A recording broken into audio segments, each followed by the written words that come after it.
Coming up next, the trial of the century. We've got Jacob Menzel for the defense. That's me. Brandon Chastain for the prosecution. That's me. And your humble and obedient judge right here, baby. It's Ready Player One. Call me Atticus Finch. Just call him Atticus Finch. He's putting himself with one of the most beloved literature. Beloved. I got Boo Radley over here, buddy. Needs defending against the hazmat suit wearing racist prosecutor over there. I'll be who did Andy Griffith play? Matlock. I'll be Matlock.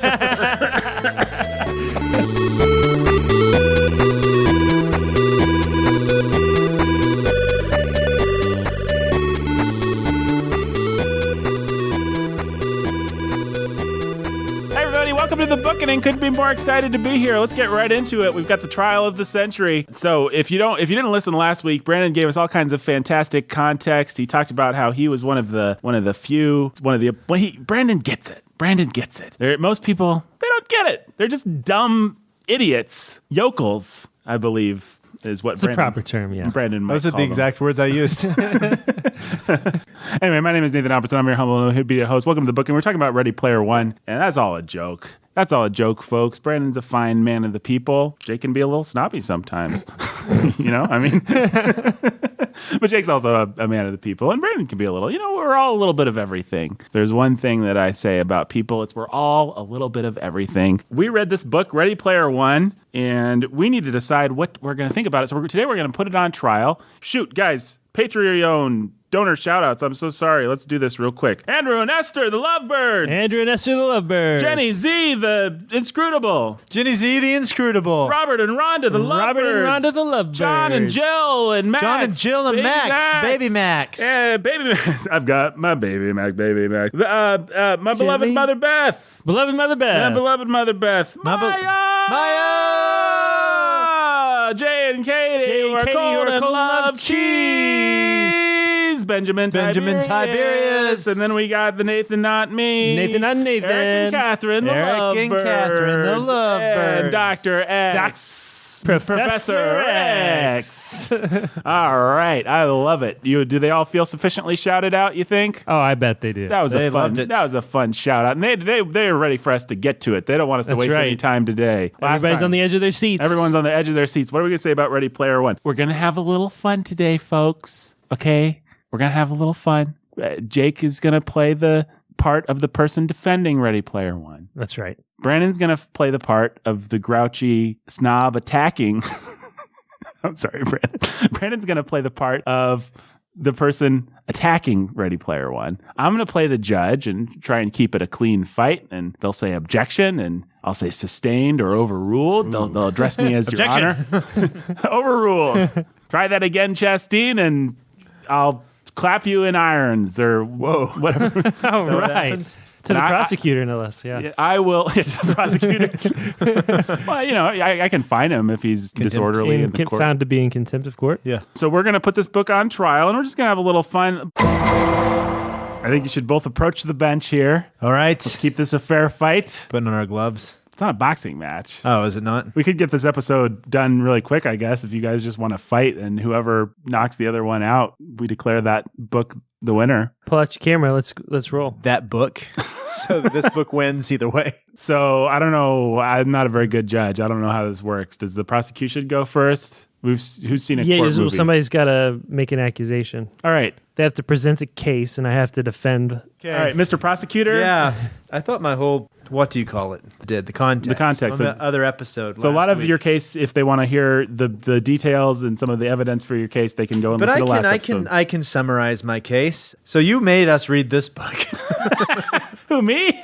We're putting Nathan on trial. That's right. No. All right, well, I'm also the judge. So. I did not know that this book was a thing until he brought it to our attention. Wait, is that true? And then you're like, We're going to read this book. And I'm like, this is a book, huh? Okay. And then we read it, and I hope I don't get executed. You're not going to get executed. Don't worry. Now I'm going to win, and the book's going to walk. Yeah. And me, apparently. Yeah. Okay. All right, Mr.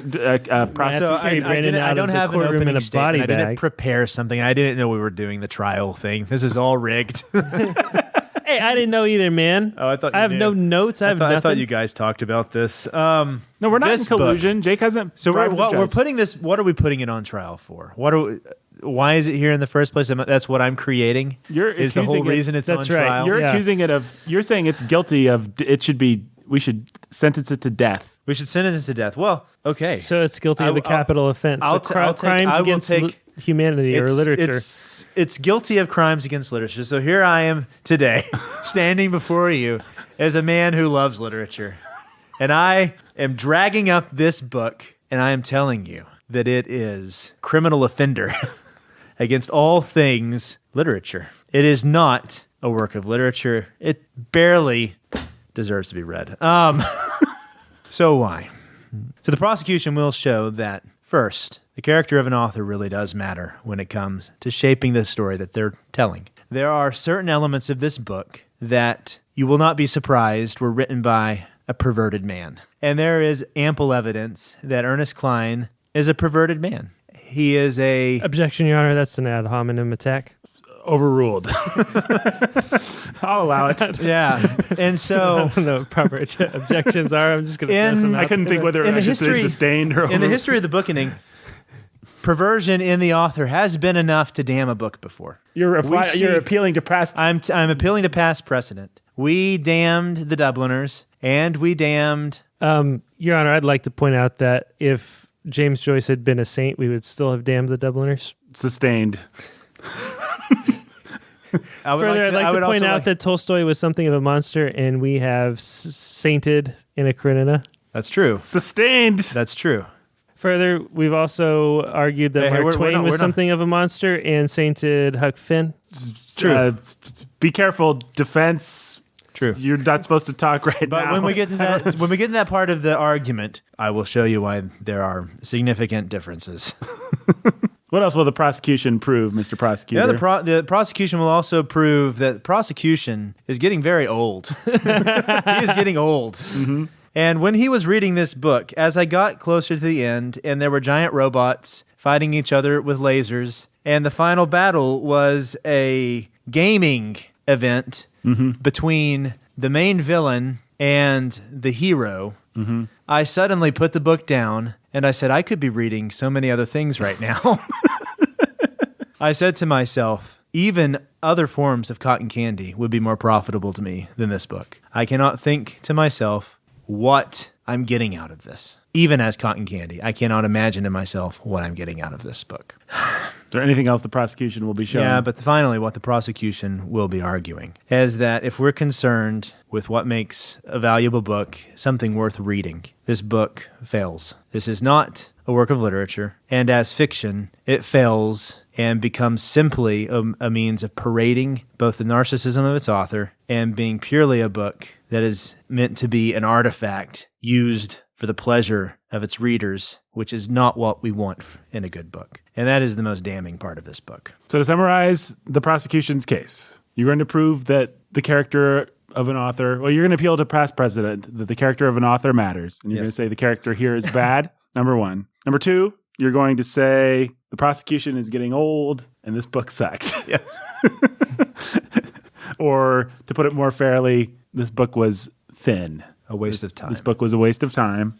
And number three, how would we summarize that? Doesn't measure up to a classic work of literature. Doesn't measure. Do you accept that as a summation? And It appeals, doesn't work as literature, And and it the way that appeals to the pleasures of... and the way that it does work is harmful. It's not good literature and it's not good trash. And what it's trying to do can be harmful. what it's trying Well, I to guess for the fun of this, it is harmful. do is harmful. I mean, I'm going to have to pretend to hate this book a whole lot more than I actually do. Right. And Jake's going to have to pretend. Yeah. Jake's got the best short I'm end just of going the to wear stick, my... actually. He's got I'm to going to wear pretend. my poker face. Yeah. And even if I am defending a murderer, a serial killer, Right. I'm going You're to a good prevent defense lawyer. the best Jake, case possible. I already think that you're getting me to run for my money, so let's go. All right. So, Brandon, the case for the prosecution, to summarize very quickly once again, character of the author matters and it's bad. The book was a big, fat waste of time. It's not good literature, nor is it good trash. And what it is trying to accomplish is harmful. Your Honor, my esteemed colleague here is arguing or attempting to argue that the character of the author negates the quality of this book. And I am here to argue that there are many, many fine works of literature written by horrible people. And my colleague here would acknowledge this and has, in fact, been on record acknowledging this. I have been. No objection. Overruled. Wait, so I object.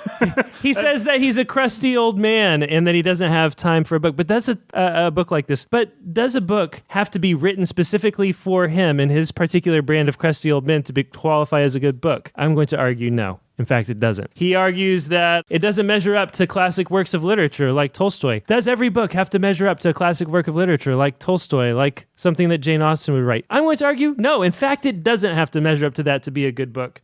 Finally, he says it appeals to the pleasures of the reader. Since when is appealing to the pleasures of readers a bad thing? His own C.S. Lewis says that you must enjoy a book if it's going to be good. It must be enjoyable. You're not going to object to his own C.S. Lewis? I might object to that. C.S. Lewis does say that, but then he says, but a good book does much more. Sustained. Do you withdraw? No, I'm simply arguing that you have to can't withdraw.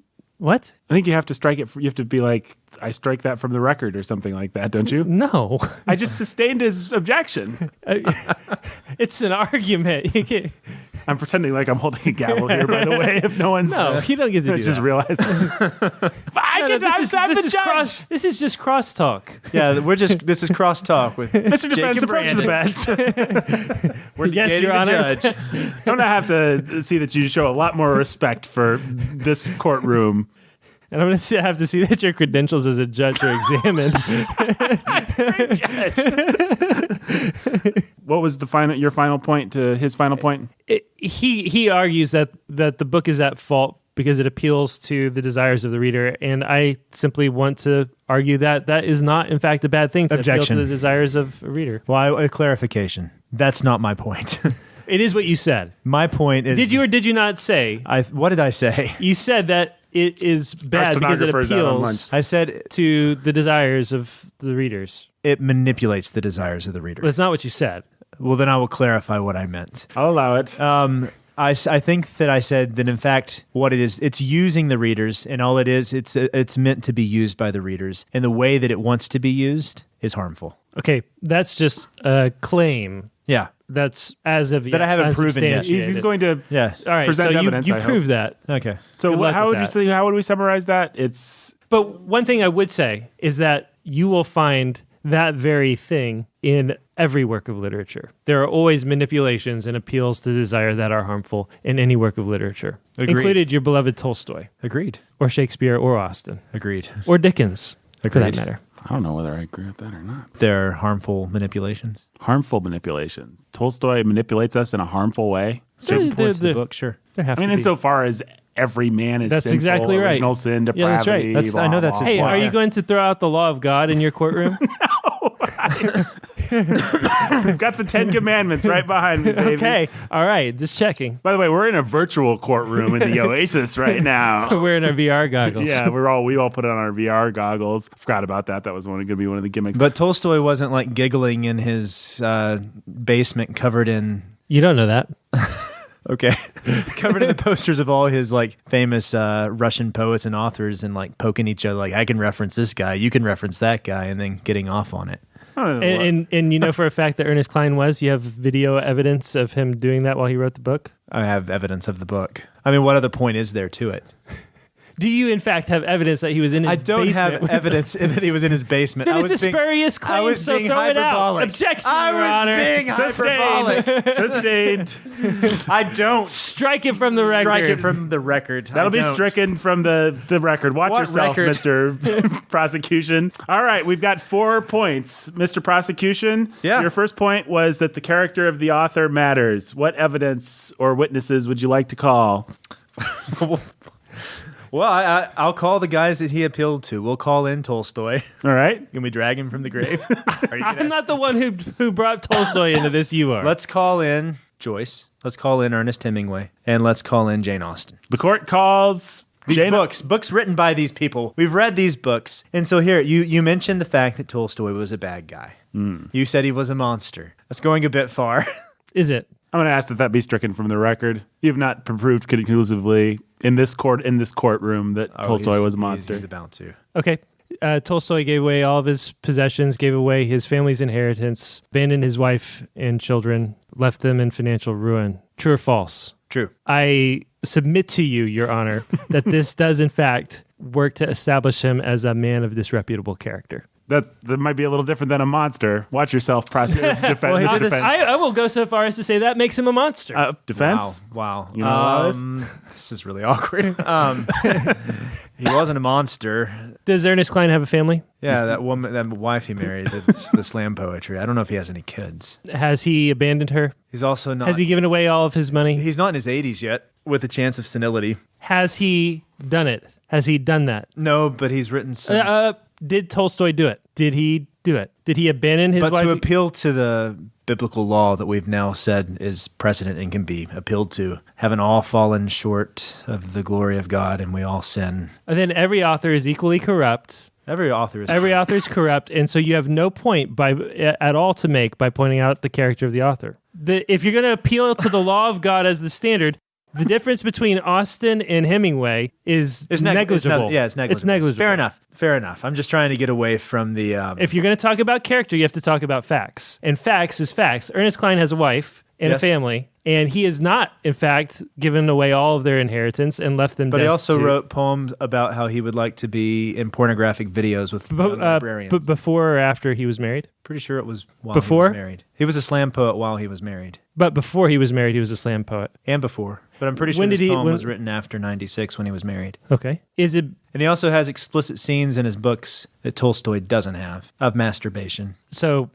Wait a second. Ernest Cline having a character who masturbates is way worse than Tolstoy having characters who commit adultery multiple times. It's not explicit in Tolstoy. It is, in fact, explicit in Tolstoy. The very first scene between Anna and Vronsky, where they consummate their love, is explicit. It's after the fact. Pretty sure it all happens right there between the lines. No, I don't think we... It's postcoital. It's post. But they go in together. There's not actually an explicit, There's no description, biological sure. no description explicit of the- scene. There's nothing to arouse the reader. Oh, really? Maybe I should clarify what I mean by the character of the author actually influencing. It's clarified, if Mr. Prosecutor. When you read certain novels, you can tell a lot about the author in the way they tell their story. So why I brought Hemingway and Joyce both into the arena, whatever we call this thing, Yep. is because Joyce and Hemingway are both similar in the fact that they're narcissists with their story. Their story is about them. Their story is about their credibility as an author. Their story is about how amazing their style is. That's one of the reasons we hated James Joyce so much, and that's one of the reasons that even though we like Hemingway, we still ended up condemning Hemingway and consider him a monster as well, is because their absolute narcissism comes out in the stories they write. If you look at that and then you see Tolstoy, yeah, of course, he was a sinful guy. What he did towards the end of his life was monstrous. But he still wrote these stories that are absolutely, Who can I interrupt? yeah. Go ahead. Who's the main protagonist of Anna Karenina? Levin. Who's Levin modeled after? Tolstoy. Who's the main protagonist of War and Peace? Pierre. And who's Pierre modeled after? Tolstoy. You may one more question. Who's the main protagonist of Pride and Prejudice? Elizabeth Bennet. And who's she modeled after? Not Tolstoy. No, but who?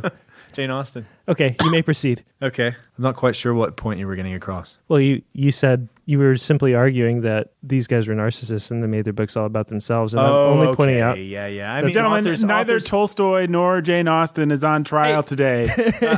Jane Austen and Tolstoy, of course, authors draw from their life. But that's not my point. My point is that the style itself draws attention to the author. The realism and the characterizations in Jane Austen and Tolstoy don't draw attention to themselves. You do admire their style, just like you admire Shakespeare's style, but you still enter into the story in a way that you don't with Joyce. With Joyce, you feel like you're beating your head against Joyce, and then he kind of likes it. You don't enter into the story with Hemingway? Hemingway's style stands out, and Hemingway is all over it. That's why people famously say, man, that Hemingway, his great style. I would say that if you had to put Ready Player One into either of those camps, if it was just simple popcorn, you could forget about Cline, but unfortunately he fills it with reference after reference after reference. And so inevitably, it falls into the category of an author who is just so full of himself because he knows all this obscure arcana. So that's one point. I mean, yeah, so sure. So he falls more into that category. And so it's all like I talked about with before even context, with all the greasy-haired guys in their basement playing Dungeons and Dragons and getting very proud about the Gnostic cult they've developed together. You have that aspect of him being the author. The other aspect you have of him being the author is the fact that he has the masturbation scene. And the fact that he has there's another bad scene too, isn't there? The atheist scene. There's the atheist scene. That's right. It's not really a scene. It's just sort of like in the beginning. He's introducing you to, Wade Watts is introducing you to himself. Yeah. But the thing is, I mean, you can see how this proud guy who wrote this poem about how we're all monkeys is the one who would write a book like this. And that Tolstoy, for all his failures. Yeah. I don't even bring Tolstoy back into it. You're the one that keeps bringing it up. I know.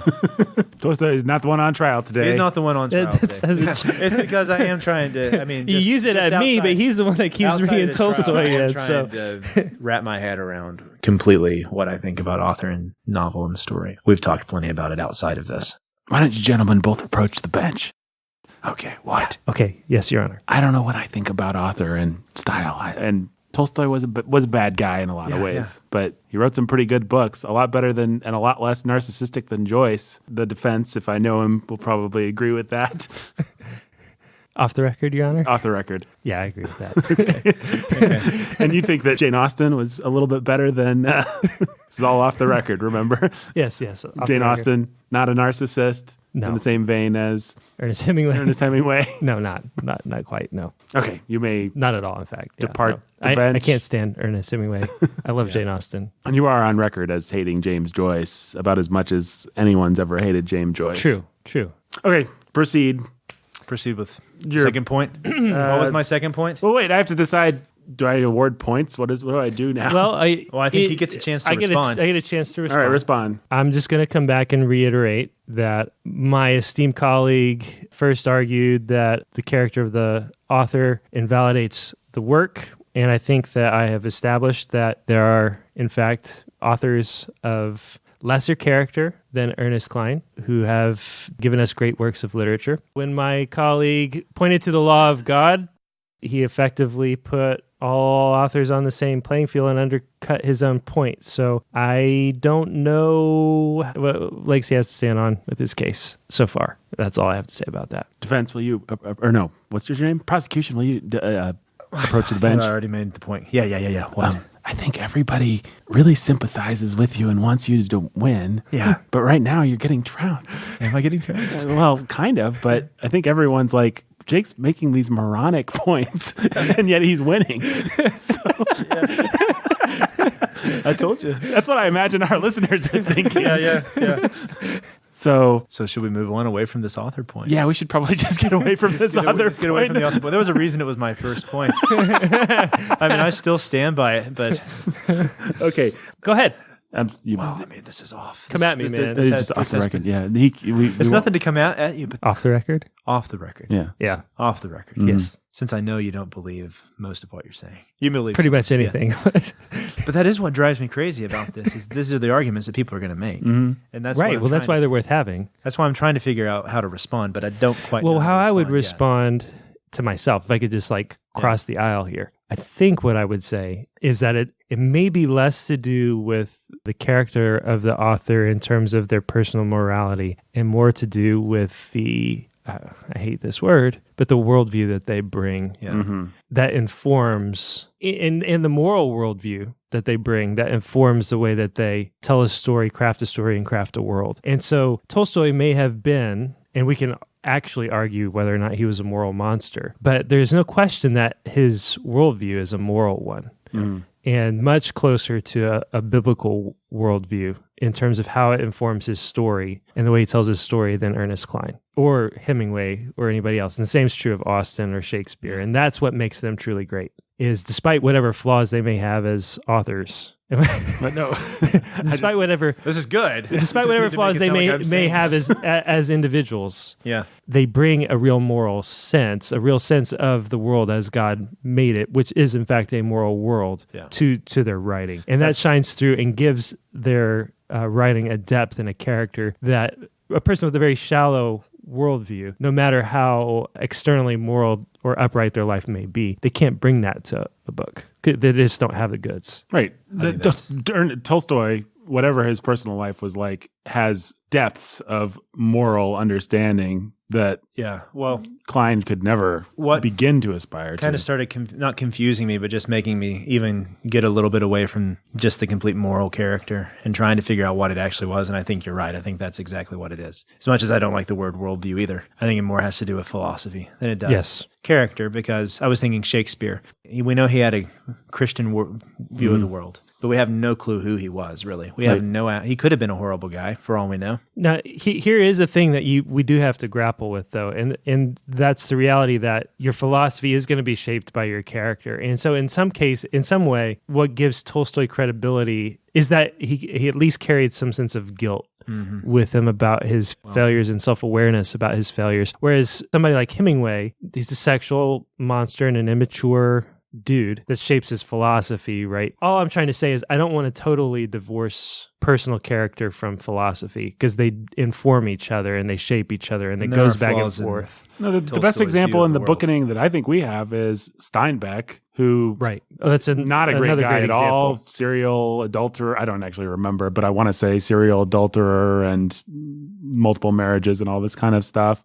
He understands guilt. He understands depravity. He understands father hunger. He understands the universe as God made it. Doesn't quite understand redemption. There's a whole... And that's a moral failure. And that's a moral failure, and it's a failure that makes the book less than it might have been. But within... this is a cheesy way maybe of talking about it. Within the light that Steinbeck had, he was able to do something really great with it. Mm-hmm. Within the light that Tolstoy had, whether he was a Christian or not, whether he was a moral man or not. He still did something great with it. Right. And there is a moral failure at the end of Anna Karenina. Right. Levin's insight into the world is not the one we it's wanted shallow. him to have. The It's ending shallow. is less than it could be. And there's also a sympathy and just a general love for people and humanity right. that Jane Austen has and that Tolstoy has, that reading Ready Player One, he doesn't have it. No, he really is a narcissist. He is. loves himself. He loves his friends. He loves anyone who can pick up on the coolness of what he's doing Well, and his self-references. it's not even...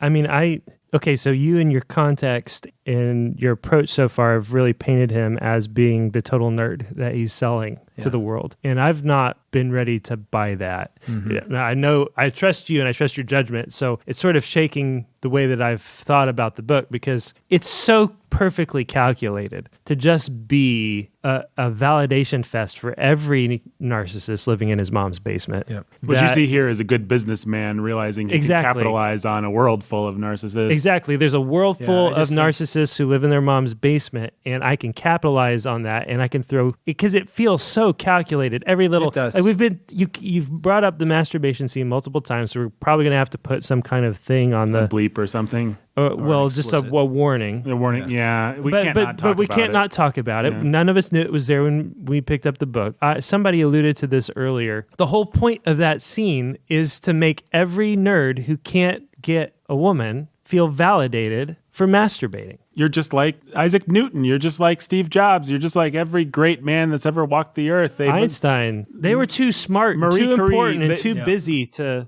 It's disgusting. Yeah. Yeah. And it's not just disgusting because it's in service of sexual depravity, although that is very It's disgusting. disgusting because it's a pandering It's piece of pandering. crap. That's right. It's telling you it's great that you masturbate. You're actually more of a hero because you masturbate. It's designed to make you feel good for your stupidity, your weakness, and your... Did you give yourself Your effeminacy? to video games and to dumb pop culture trivia? Did you stay up all night watching reruns of Family Ties? Well, guess what? Those are exactly the tools you need to win trillions of dollars and save humanity. And get the girl! And get the girl. You're going to have it all. And she's going to have a fatal flaw, but it's going to be one that's like The super dumbest kind fatal of flaw in the cool. world. It's a birthmark. A birthmark. A birthmark that makes her look like an anime character, actually. She's You know? still super hot, though. It's not like a real deformity. It's like in every way possible. And then there's the reality of H, you know? Well, that's just Oh, that's so stupid. pandering. That is pandering. It's That's- absolute pandering garbage. And then Og being the way he is. Yep. It's pandering. It's all just, and that actually is the final point that I was going. Do you guys want to leave the bench now and get back to the... Oh yeah. Oh, yeah. We can go back we on gotta the get back record. into this. Okay. But on the record and for the record, Your Honor, the defense is totally kicking the pants off of the prosecution. Admitted. Well, Well, The prosecution, your next point. What was my next point? The book was a waste of time. You are old. It's good. It was not. I'm getting old, so this is my point. I'm going to bring in C.S. Lewis to help us out here. He makes the point, and he's actually very nice and kind, and he says that, there needs to be entertainment. We need to have things be fun and entertaining. And he says he holds nothing against people who want to have some fun and entertaining time. Mm-hmm. Fun and crazy times.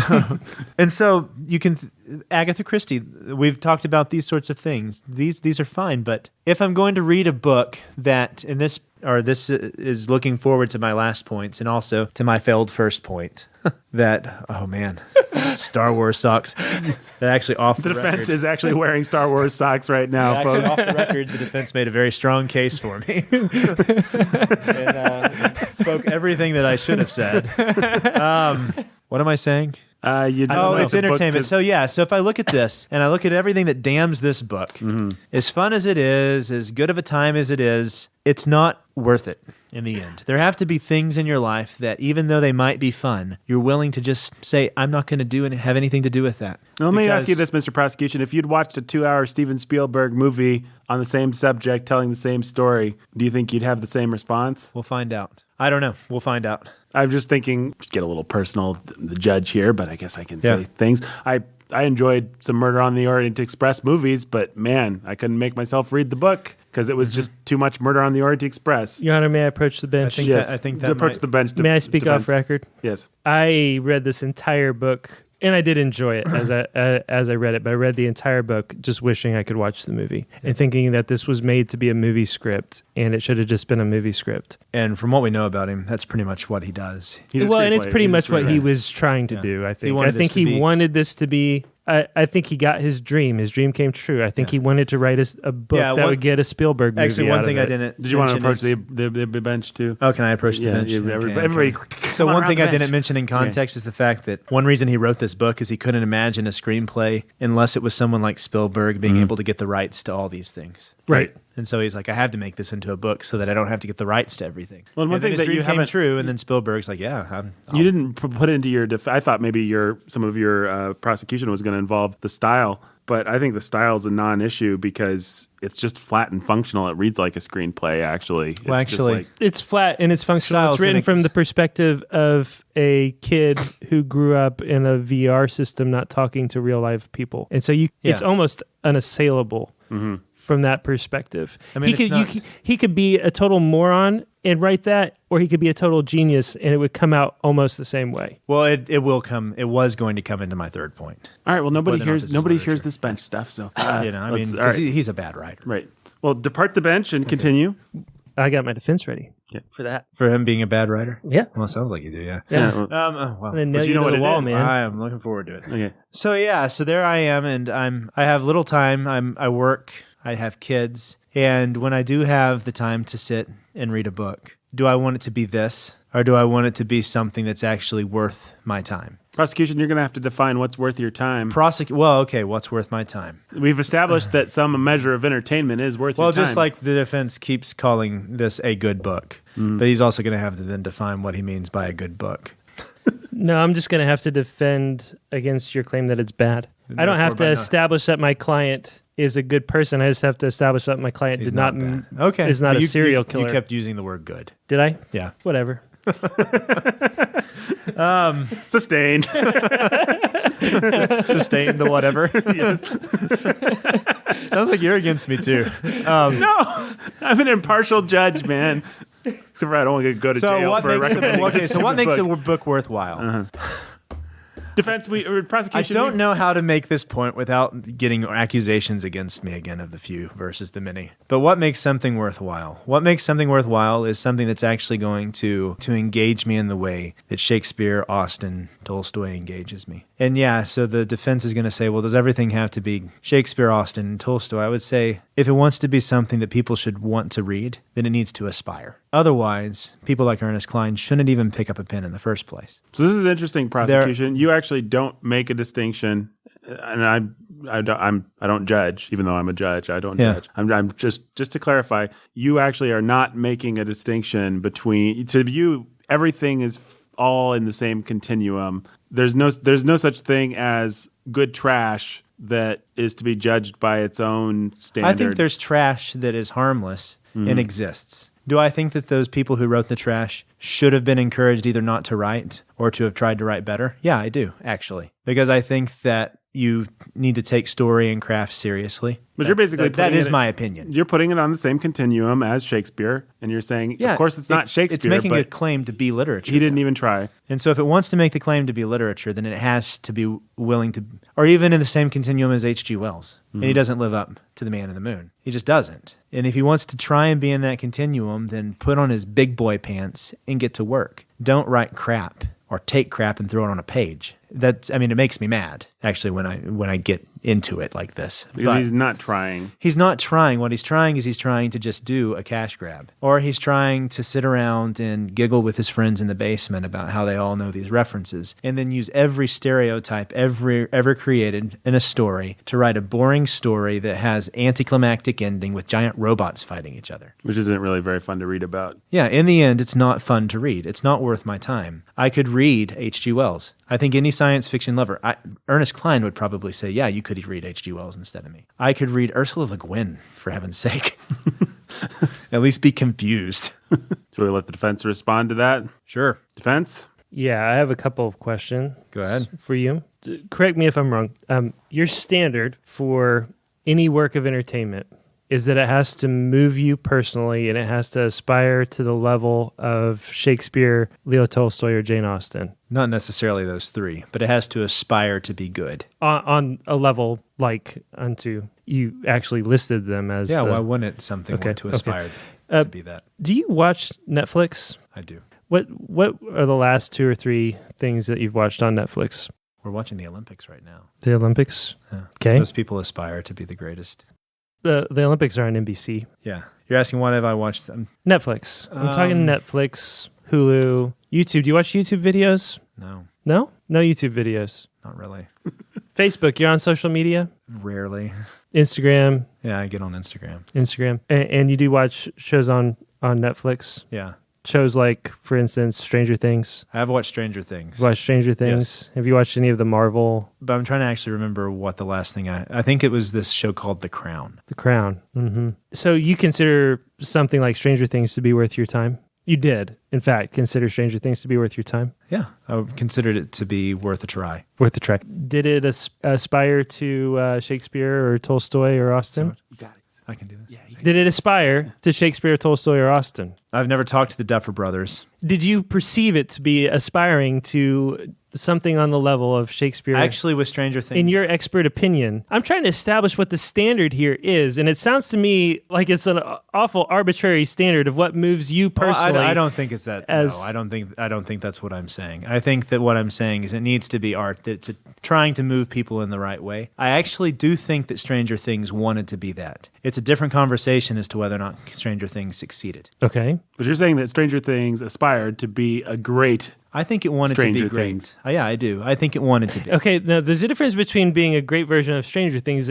and a classic work of art, which I is think what that most- is I the think that- standard that you're holding everything to. I think most people would agree that Stranger Things was trying to do that. Yes. I Okay, think so Stranger- that's your I think justification the for watching Stranger Things. So no, that's let- not my justification for watching it. My justification for watching it is it's nice to have something to watch with my wife in the evenings when we're tired and we want to sit together on the couch. Okay, Because does that thing that there's a you relationship does there that- that's just as important to me as reading a book. Okay, but you're consuming entertainment Yes. during that time, right? Yes. Is it appropriate for somebody to produce entertainment for that purpose, knowing that it's not aspiring to give you something on the level artistically of Shakespeare, Tolstoy, or Austen, but simply trying to be a lighthearted bit of entertainment for you and your wife in an evening? No, I don't think there's anything wrong with Oscar Wilde. Okay. I think, though, he tried to be as the best possible form of that he could possibly be. He actually had artistic aspirations. Glee, on the other hand, does not. So you would never watch Glee. No. But But things such as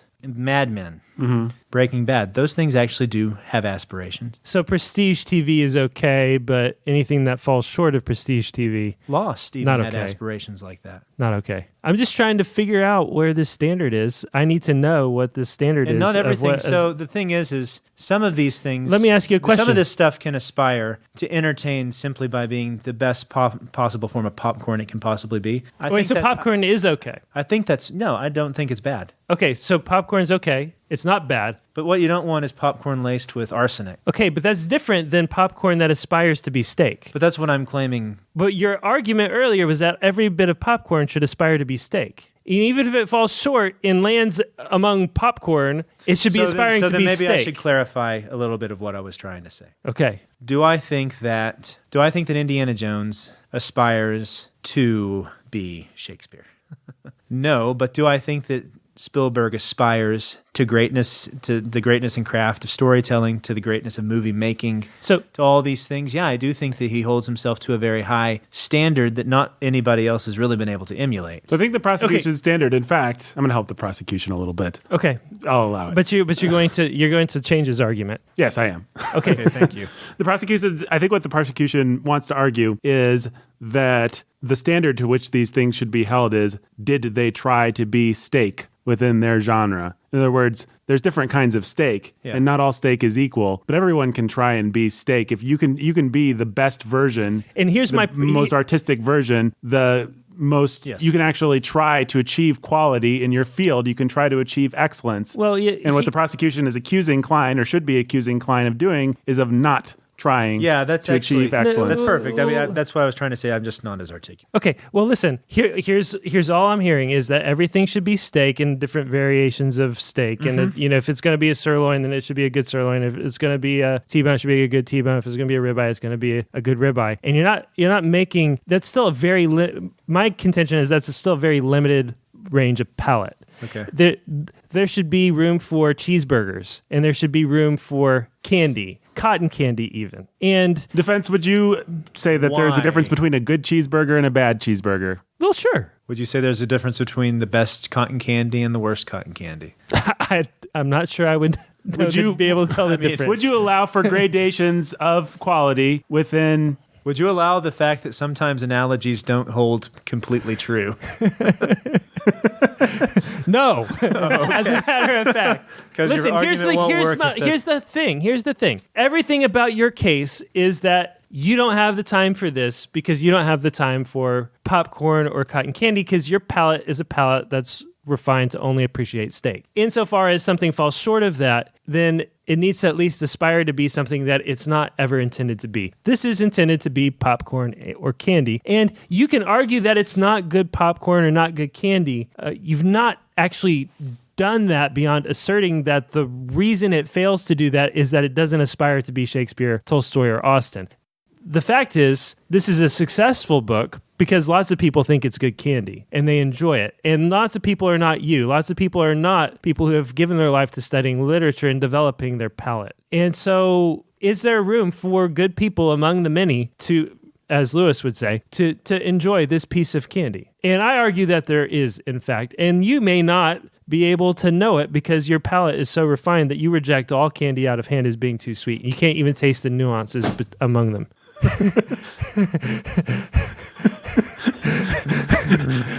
Prosecution, will you approach the vent? He trounced you again. What are you doing? I don't know. I think I'm just letting him run away with this. His arguments are asinine. He's the worst. That's the problem.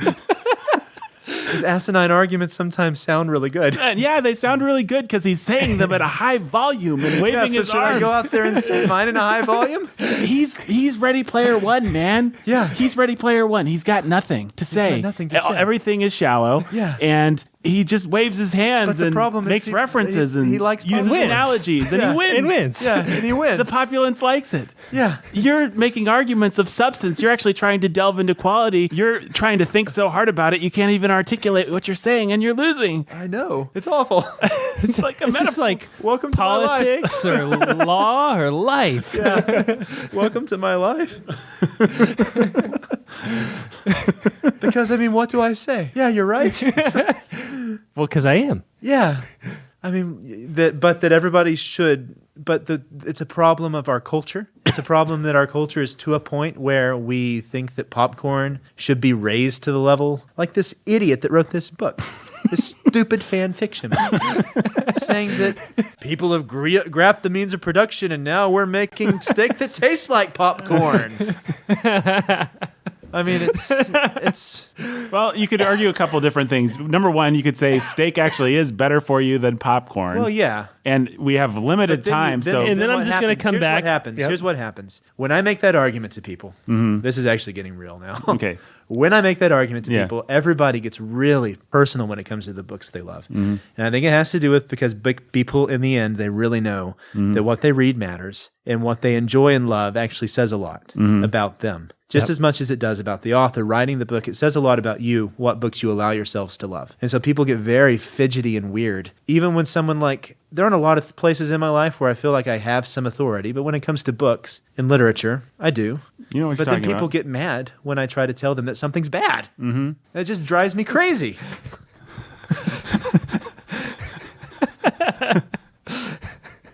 Here's the thing. Popcorn is kind of bad for you, and steak is kind of awesome. Popcorn is like the healthiest snack ever, man. Yeah, and steak actually, let's just ignore him.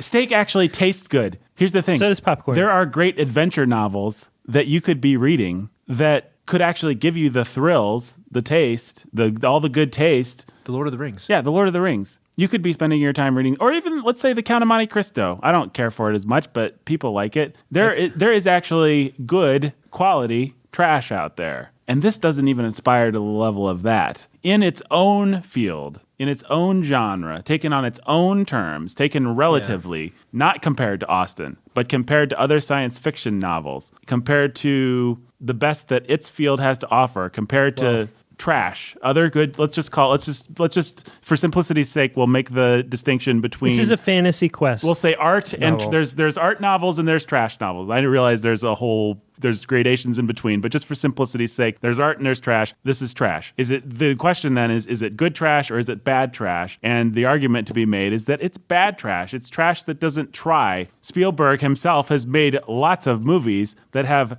better, more colorful, more interesting characters, better dialogue, more engaging situations than this novel contains. This novel is thin, even taken on its own terms. Yeah.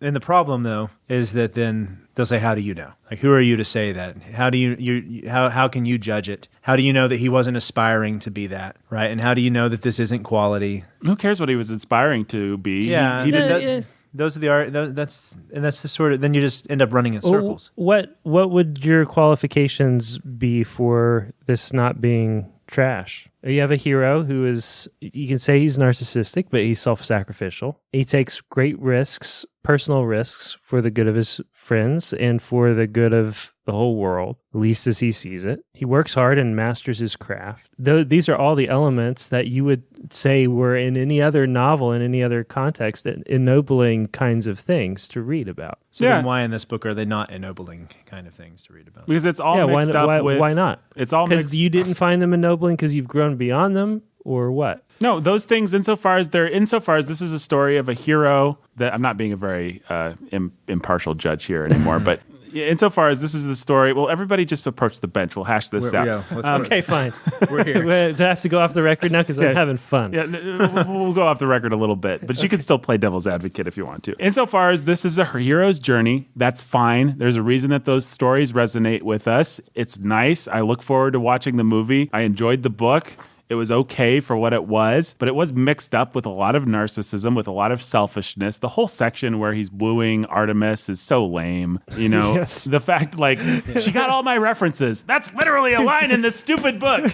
She got all my references because that's the thing this guy is the coolest. That's what you look for She's in a bro. woman. You don't look for She's a any bro. kind of feminine quality. You don't look for a gentle and She's quiet one of in the spirit. guys, You don't look man. for someone She can that could speak my lingo. go through life with you, that could help you, that could compliment you, that could be. Oh, any no. kind of She helps you, just like Artemis. Yeah, no, she's your bro. She's your Just bud. She gets your references. That's the highest thing that this. And, Just like a Greek goddess helps just like Athena helps Odysseus. and poor, pitiful young women poor young women, they're going to read this stupid book and they're not even going to want to read it, but they're going to read it because they want to be bros, because that's what our culture tells them that they have to be. They're going to read this stupid book that they're not interested in. They're going to pretend like they get all the references. They're going to want to be Artemis, and it's going to teach them that what they should do is just be one of the guys, only have a hot bod. Are they going to be a 30-something housewife who has some nostalgia for the 80s and reads it and just has some fun with it like they would an Agatha Christie book? Yeah, and insofar as people can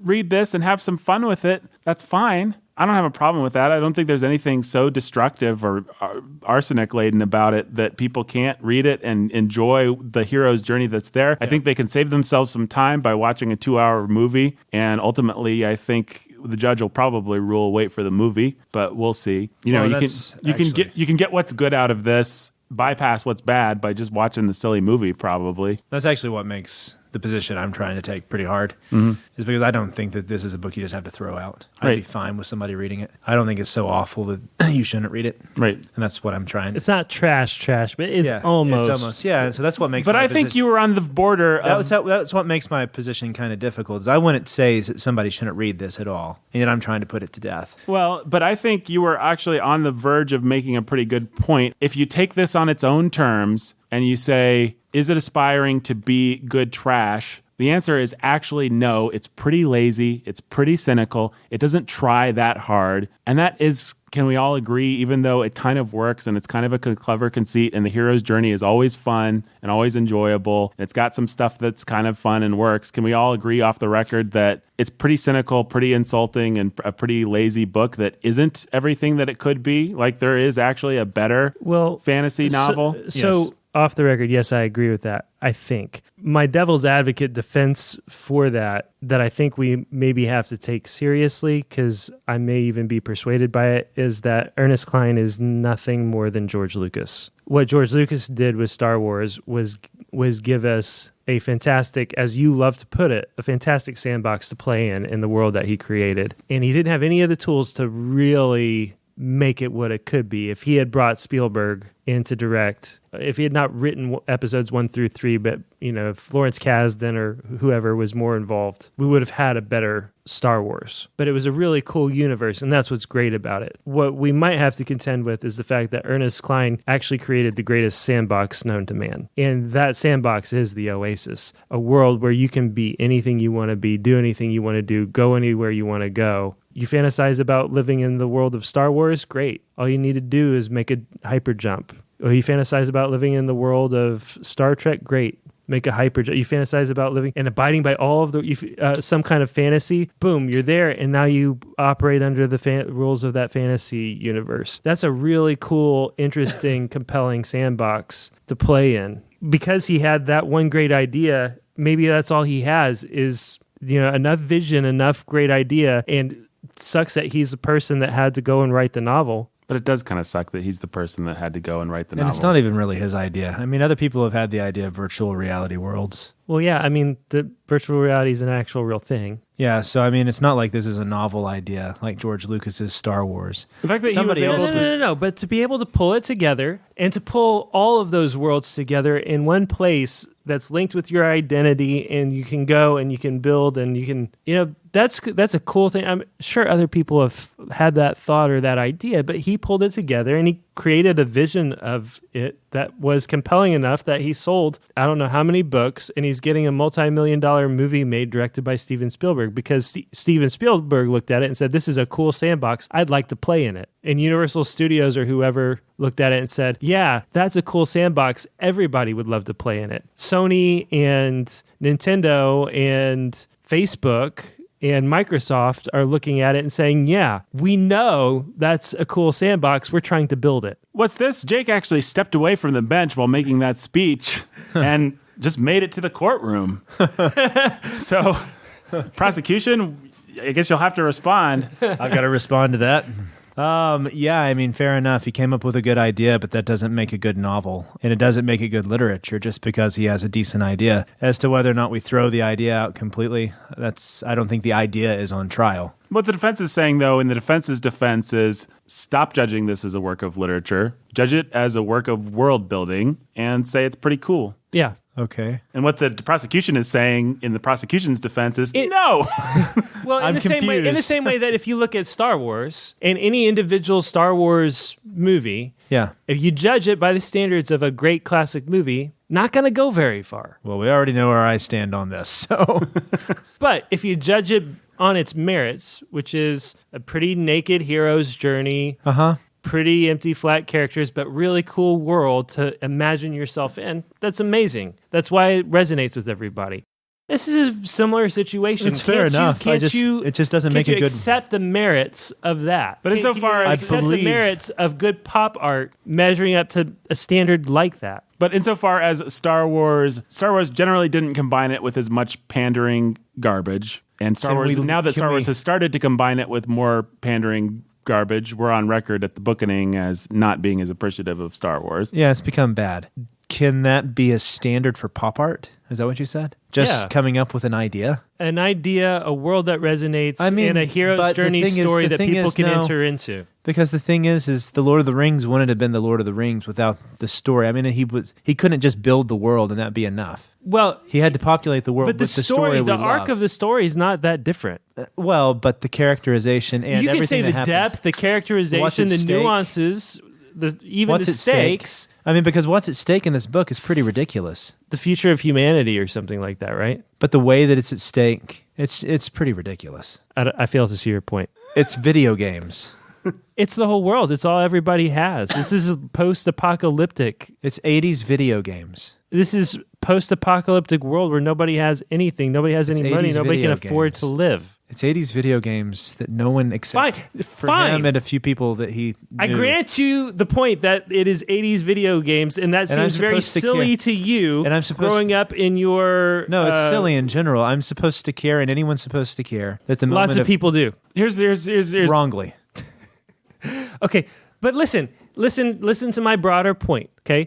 Tolkien created a world, and it has greater depth and richness to it, and he took a classic story arc, hero's journey kind of arc, and he made it deeper and richer and had richer characterization and more nuances to the journey, to the quest. But it's still a quest story, and this is world building. This is a hero's journey. This is a quest story. There are stakes. There are, in fact, stakes. There is, in fact, I agree with that. Risk and sacrifice. And you can argue that it's flat and that it's not as rich as Tolkien, but again, you're holding it to the standard of Tolkien. Okay, but here's the thing. I'm holding it to a standard. I'm abandoning all pretense of being an impartial judge here.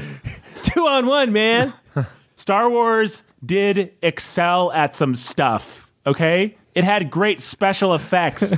It had good, amazing music. Don't look so great now. They looked good then. And the new Star Wars movies look good now. Star Wars had artists working at the top of their craft to transport you. Star Wars actually did have some flat characters. It did have things that were flat about it, but it also had things that were groundbreaking, things that it worked hard to achieve. George Lucas may not have been the best at screenwriting, but there were things that George Lucas actually was amazing at. And Ernest Cline isn't amazing at anything. Yeah, and I'm tempted to think that this Spielberg movie won't be the greatest Spielberg movie, but... We'll see about that, but be that as it may, we don't abandon all notions of quality just because someone invents a great sandbox. And in fact, the sandboxes that we love, the sandboxes that have resonated with us, are the ones that have been done by people of quality. Whether it's Tolkien giving you the entire package, don't wave your arms at me, or whether it's Star Wars giving you part of the package with great music that will last forever, with special effects that tell that story. I mean, Luke, the bad actor, Mark Hamill, with the crummy dialogue, goes and stands in front of those twin suns, and it evokes an entire world. And the music, John Williams' music swells, and it evokes an entire feeling in a way that Ernest Cline could never dream of. I mean, I don't know if George Lucas writes that book. If George Lucas wrote Star Wars and that was all we had, it would suck. The reason we remember Star Wars is because it was a great work of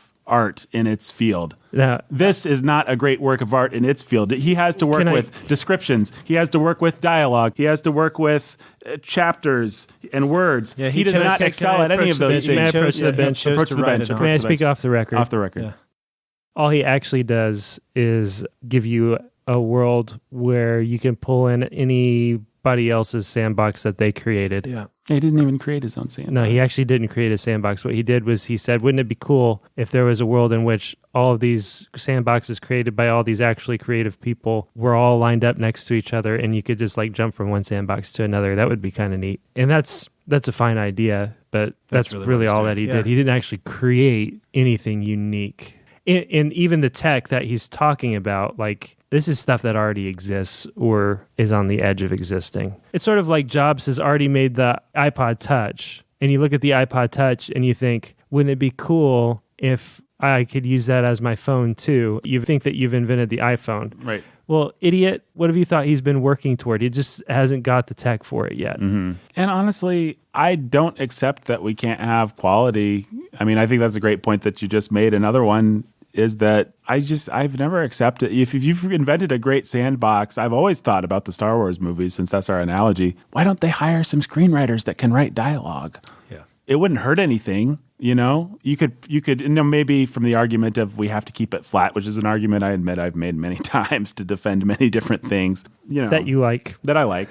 And I like Star Wars. But I've always thought, I think about it with Dracula. Why couldn't Bram Stoker just have had a little bit better characters, a little bit better dialogue? Like, I always think... But the fact does remain that Stoker's Dracula lives and has become iconic. Right. Because he was able to evoke a thing. But there's nothing wrong with me reading Dracula and saying, here's why it's resonant, here's what's cool about it, and here's how it could be better, and here's how it should be better. Same thing with Ready. Wait, are you? Yeah. Still Let's at do the this. bench? Yeah. Same thing with Ready Player. No, I'm not at the bench. I'm being the devil. No, You're being the devil now. Okay. or not the devil. I'm sorry. You're being the prosecutor. The defender. No, I'm being the defense. Okay. The state-appointed defense attorney, of course. Okay. Yeah. We probably need to wrap this trial up here, guys. But here, I'll let you make your closing argument, and then Brendan can make his closing argument, and I'll make my judgment. Okay. Unless you really want to do more cross-exam, if you had some really fun cross-examination. No, all I was gonna say is that I forget something about holding. Actually, yeah, let's do Dracula, Ready Player One. Yeah, let's. Okay, what happens if we hold Mr. Defense? If we hold this to the standard? Well, so we don't have time to know. Time will tell if this world, the characters in it, become iconic. We're in the midst of a series. There's a sequel coming, and you can build on sequels. They won't. They probably said that about Star Wars when it came out. Probably. Had you been there when Stoker wrote Dracula and you read it and brought your same level of judgment to it, you would say that this would not live because it's garbage by the same standards. I am making a fairly partial prophecy that it won't. All I'm saying is, as far as that goes, That's not it. I mean, this is not the prosecution. I'm just saying. Time will tell. It's not going to. Time will tell, but Time will tell it won't. the fact is, it's resonated with enough people that it's being made into a Spielberg movie. Yeah. Though I get the sense on some level it's not resonated as much as we think it has. I don't think it's as big of a deal. So I'm interested to see what happens with the Shakespeare movie. The Shakespeare movie. Not the Shakespeare. The Spielberg movie. Shakespeare's doing this. Yeah, Shakespeare's That'd be doing this. amazing. That Right. would be amazing. He could really punch up that That would dialogue. be interesting. All right. Do you have any closing arguments you want All to right. make defense before? I just want to remind everybody that I don't have to prove the innocence of the book. I have to prove that it's not guilty. Okay. And so I have to cast reasonable doubt on it being guilty. Guilty. Yeah. Brandon has argued that the character of the author is bad, therefore the work is bad.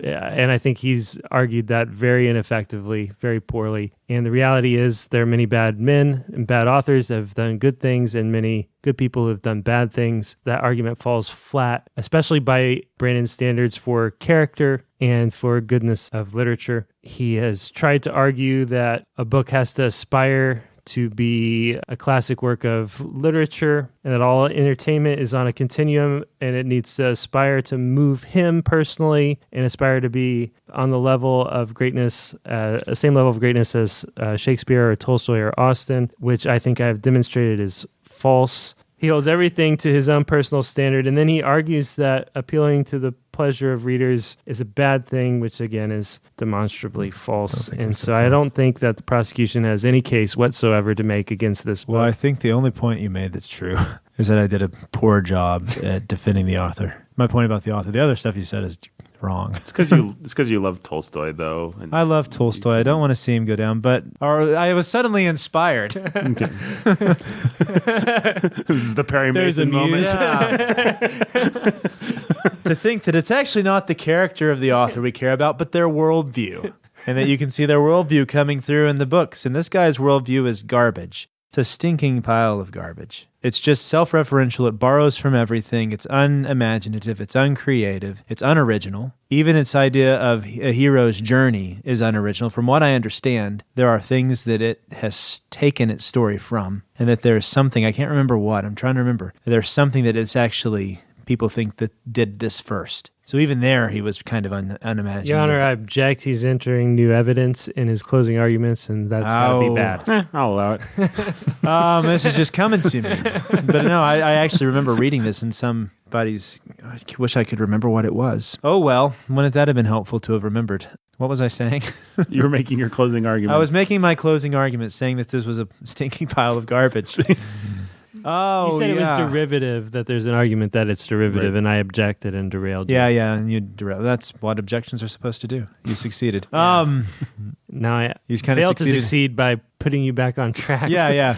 This has been a mockery of the This has justice been- system. Well, I mean, my arguments have all just been blown to smithereens. I'm just going to go hide in a corner with Tolstoy and just pretend the world doesn't exist. Dude, you still win. You're in Yeah. a corner with Tolstoy. Tolstoy, you got my back, Tolstoy, right? Yes, Brandon. But it just seems so self-obvious to me. It is self-evident that this book is a steaming pile of garbage. Do I need to make an argument? Not if you don't want That to. was the point of putting it on trial. I Yeah, thought. I guess I do. You have to establish beyond something. reasonable One doubt point that that my I book did want to needs to make, die. though, that I've been over here pondering and thinking about, and this is probably entering new evidence or something, but whatever. The defense said that it's a quest, and that's great. It is a quest, and we were going back and forth about that. But I would still stress that the stakes of a quest always matter. I mean, that's what makes the Arthurian quest the Arthurian quest. That's what makes the Lord of the Rings the Lord of the Rings. And if your stakes are sure, Comcast is going to take over the internet. So it's kind of net neutrality is at stake. Some people care. It's a big deal. It's not quite the stakes of having the Grail found or having the one ring that's going to destroy the world thrown into Mount Doom. But hey, whether Henry's going to win Fanny's heart. Yeah, well, whatever. And then, Sorry, I'm Sustained. the whatever.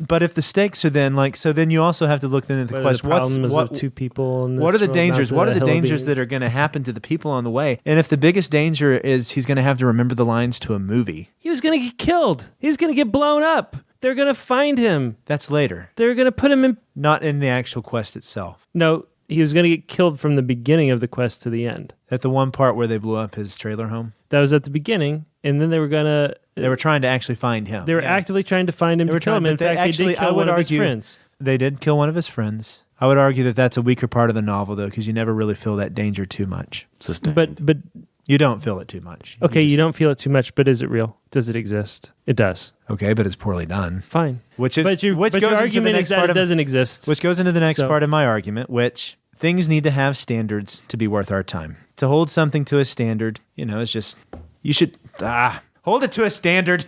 It fails. It's bad. It doesn't meet any standards. It's just garbage. It's like rotten cotton candy. Maggots are in the cotton Yes. candy. They're just Go for to it. the dark side. do it. Do it.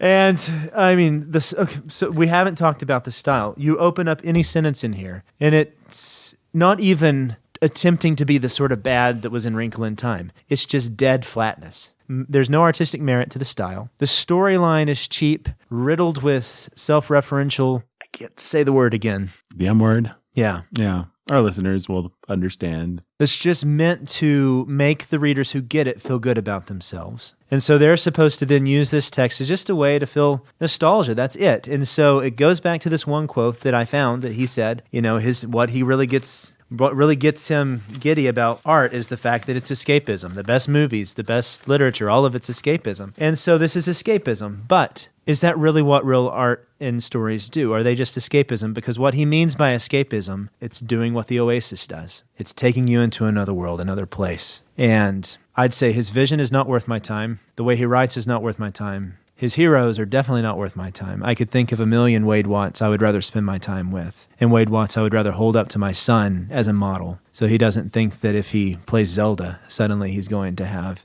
some righteous Superpowers. dignity. Yeah. I mean, good grief. I could have him read and want to be Frodo. Yeah. Or I could have Henry, who kind of has the character of Sam, read The Lord of the Rings and want to be Sam. He definitely doesn't want to be H, right? And so there's just so much bad here, and I can't think of any good. That execute it, Judge, please, or execute me. Those are my choices. Well, Did you order the code red? I want the truth about this book. You can't handle the truth. Well, Brandon, you successfully have our listeners' sympathies, I think. Jake has done a good job of making himself into a villain that everyone listening to this will hate. It was my job, guys. I'm sorry. You did a good I threw job. myself into the role With glee. with glee. Sadistic glee. Sadistic glee, a quality that we've You said proved is one thing that back when we all taught together, one thing I kept always heard about Jake is that in systematic theology, you could always prove to people that they have no clue how to argue or what they're doing. And I think you successfully proved that to me. So I bow to you, Jake. Thank you. aw. They liked the class for that reason, though. But then I don't think I think I argued almost all of them into heresy at one point or another. Yeah, that's what I heard. Here, you just argued me into. And some literary heresy, perhaps. And you were about ready to admit that the morality of Tolstoy and Ernest Klein are on an equal footing, which is garbage. That is garbage. Well, I've got to make a judgment. I find Ready Player One guilty Of not being as good as it should be, of not entirely conforming to the standard of excellence that good trash should conform to, of being lazy, pandering, and insulting in some of the things that it does, and downright wicked in a few things it does. I find it innocent of the charge of being a horrible book that no one should ever read. For the crimes that it did commit, I sentence it to 3 months of hard labor as a movie under the direction of Steven Spielberg. I think that's a fair judgment. I stand by that judgment. Thank you, Your Honor. I'm going to issue a restraining order. What? No. I'm going to issue a restraining order against this book. Ernest Klein? I'm going to say this book needs to stay 50 feet away from both y'all's children. Yeah. And I think that kind of says everything that we needed to say about this book, really, Mr. Defense. Mr. Defense, let no me ask you a objection, Your question. Honor. Will your children be reading this book?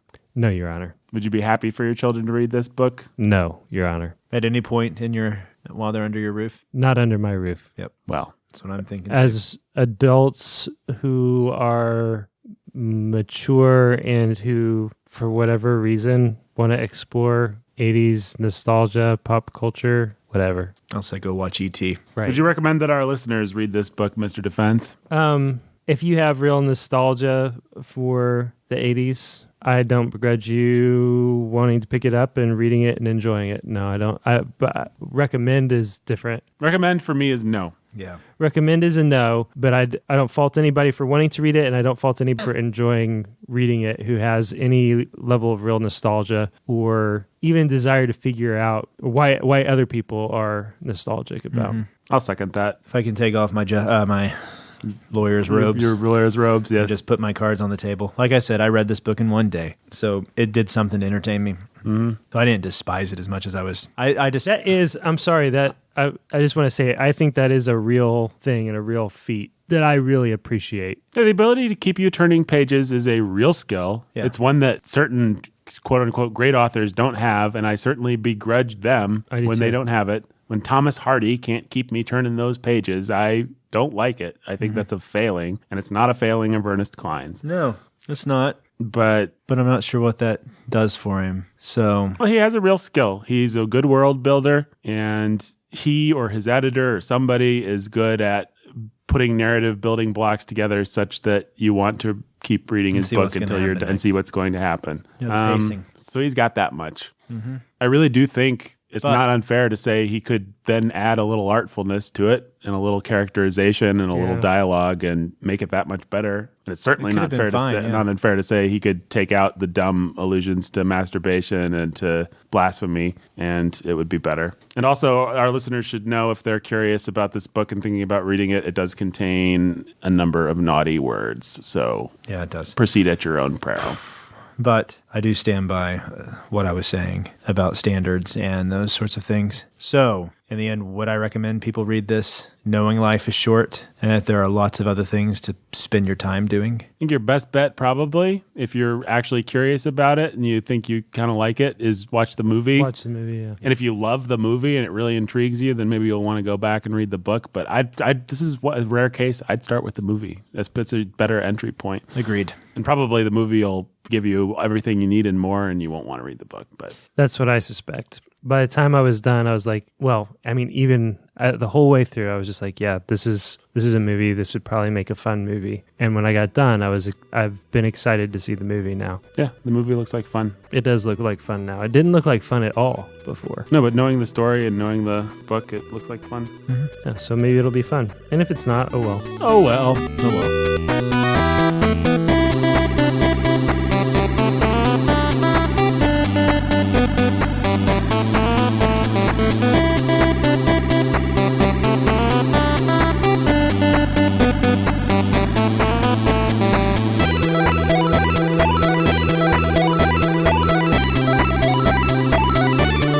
The Book Day was written and produced by Nathan Albertson. It was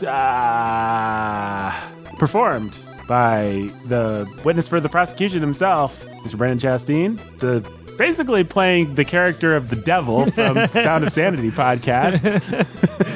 We had Jake Menzel, who really probably could have come across much more sympathetically if he'd wanted to, but he just decided to go full on villainous prosecutor. He played the villainous prosecutor, even though he was supposed to be the defense. I smelled blood in the water, so I thought it would be more fun to just go for it. I think our listeners will enjoy. Hey, don't hate me. No. They don't hate you, but they understood it was all in good fun. Go to patreon.com. You know what's all in good fun? It's giving us money. There's nothing that gives me more pleasure. Go to patreon.com/thebookening. Leave us a nice review. If you haven't done it yet, go to your Apple or your thing and just type a nice review of the podcast and say, they have these interesting arguments. They equate the morality of Tolstoy with the morality of Ernest. Have a good evening, folks. Go to patreon.com/thebookening and support us there. Right, Brandon? Do it. Do it.